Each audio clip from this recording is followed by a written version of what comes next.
అభివృద్ధి సంక్షేమానికి పెద్దపీట వేస్తున్నామని అన్నారు విశాఖపట్నం జిల్లా పెందుర్తి ఎమ్మెల్యే పంచకెళ్ల రమేష్ బాబు.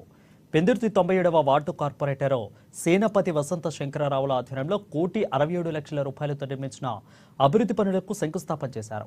ప్రజా సంక్షేమానికి అభివృద్ధికి తాను అధిక ప్రాధాన్యత ఇస్తున్నానని అన్నారు.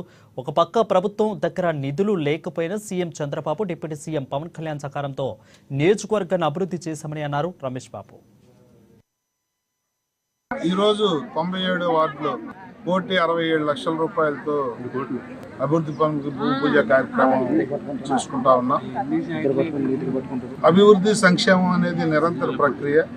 మరి మీకు తెలుసు, ప్రతి వారం 10 రోజులకు ఒకసారి 2 కోట్లు 3 కోట్లు 1.5 ఇలా మనం టెండర్ అవగానే వర్క్ మొదలవుతుంది అనగానే భూమి పూజ కార్యక్రమాలు చేసుకుంటా ఉన్నాం. దగ్గర రమారమి ₹70 కోట్ల మన 9 వార్డుల్లో నిధులు తెచ్చుకున్న ఈ 8 మాసాల కాలంలో. ప్రభుత్వం దగ్గర డబ్బులు లేనప్పుడే, ఆర్థికంగా ఇబ్బందులు ఉన్నప్పుడే మనం ఈ 8 నెలల్లో ఇంత తెచ్చుకున్నామంటే రాబోయే 4 సంవత్సరాల్లో ఒకసారి. హైదరాబాద్లో ఏప్రిల్ 12న వీర